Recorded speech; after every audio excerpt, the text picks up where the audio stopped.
Ladies and gentlemen, this is TVP World. You're watching another edition of Military Mind, bringing you news from the front lines. I'm your host, Benjamin Lee. Overnight, Russian forces struck Ukraine with 2 ballistic missiles and 183 drones. According to Ukrainian authorities, 22 strike UAVs hit 16 different locations across the country. In Kyiv, 2 women were wounded as a result of the Russian attack. Police reported that windows were shattered in 4 multi-story residential buildings. The Kyiv mayor said that drone debris also fell near a shopping mall, triggering fires that damaged multiple vehicles. In Dnipro, drone strikes damaged an industrial facility and civilian infrastructure. Turning now to the front line, where the Russian army has advanced in Pokrovsk and Marinogorod. Now, according to analysts from the Kyiv-based open-source intelligence project Deep State, Russian forces captured new territory in northern Pokrovsk and advanced toward Kherson, a settlement critical for the logistics of Ukraine's forces in the Pokrovsk-Marinogorod area. In Marinogorod, Russia has seized several additional apartment blocks in the eastern part of the city. One day earlier, Deep State analysts had already noted Russian advances toward Kherson.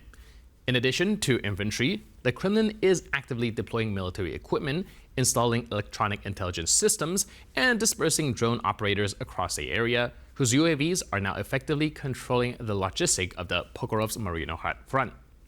According to analysts, Russian UAV operators have taken up positions around 9-story residential buildings, allowing them to monitor and disrupt Ukrainian military logistics with a radius of up to 10 kilometers. Additionally, Russian pro-war social media channels and military bloggers reported that Starlink satellite communications stopped functioning on both sides of the front line on the evening of February 4th. Posters noted that there is effectively no alternative to Starlink satellite internet within the Russian army, and that many systems, including battlefield command and control, relied heavily on it. They suggested that outage may have been caused by a technical failure. At the same time, sources within the Ukrainian armed forces confirmed that Starlink terminals were also not functioning on their side. Ukrainian authorities have already submitted the affected terminals for verification in order to add them to the whitelist launched by the Ukrainian government. Over several days, units from Ukrainian Special Operations Forces conducted a series of targeted strikes using FP-2 drones on enemy military facilities in the temporarily occupied territories of the Donetsk and Zaporizhia regions. Near the village of Velika, Novosilka, and the village of Zeleny High, and the town of Vasilivka, the strikes hit ammunition depots, personal locations, and Russian unmanned aerial vehicle service and launch sites. According to available information, the strikes were carried out after intelligence report confirmed the targets and careful planning was completed.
In a recent combat operation, a Ukrainian strike FPV drone hit a group of Russian servicemen who were attempting to hide in an observation pit dugout on the grounds of a repair facility.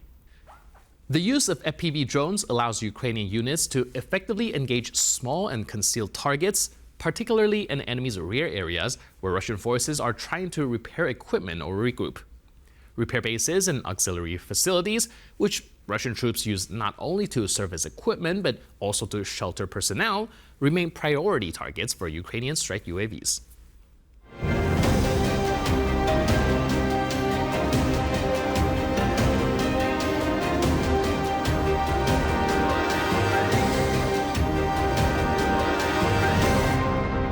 On the night of February 3rd, air defense units of the 3rd Corps of the Ukrainian Armed Forces repelled a massive attack by Russian Shahed-type strike drones targeting peaceful cities.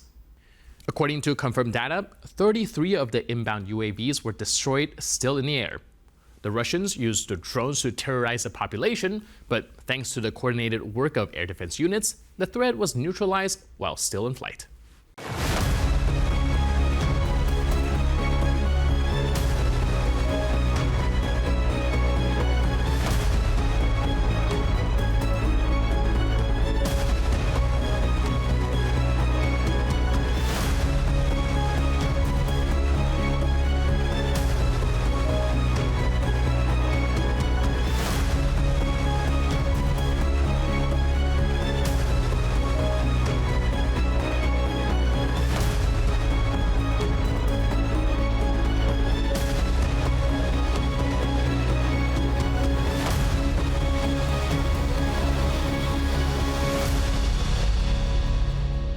On the front lines, Ukrainian soldiers are carrying out engineering and demolition work to prepare the area for building a dugout.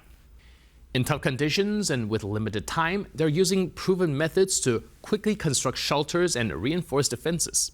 This approach is well known to military engineers and has long been used when every hour counts and positions must be prepared without delay. The main goal is to protect personnel and maintain the unit's combat capability.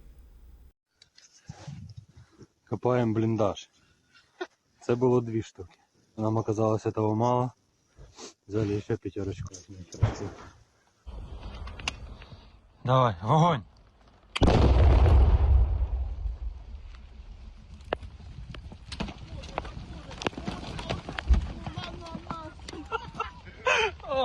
Убило камнями.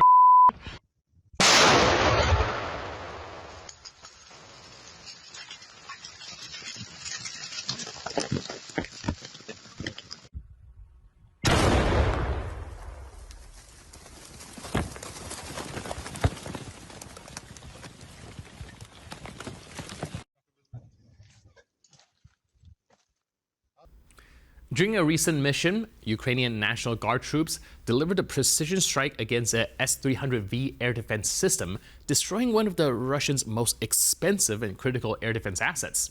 The estimated cost of the destroyed system is at least $40 million. Now, the S-300V was designed to protect military formations and key facilities from airstrikes, ballistic missiles, and cruise missiles. Its destruction significantly weakens Russia's ability to control the airspace in that area and opens additional opportunities for Ukrainian aviation and unmanned systems to operate.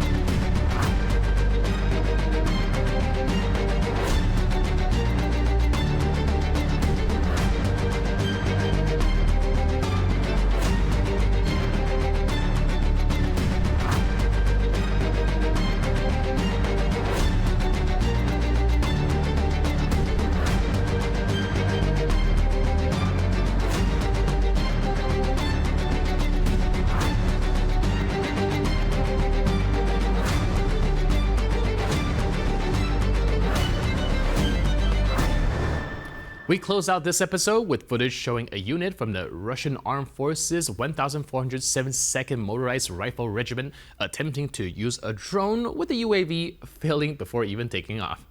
Now, while preparing for launch, the drone suddenly caught fire in the operator's hands. And amidst the widespread use of unmanned systems on the front lines, such incidents highlight the gap between mass production and real effectiveness. For Russian forces, even their own equipment is increasingly becoming a threat before it can even be used in combat.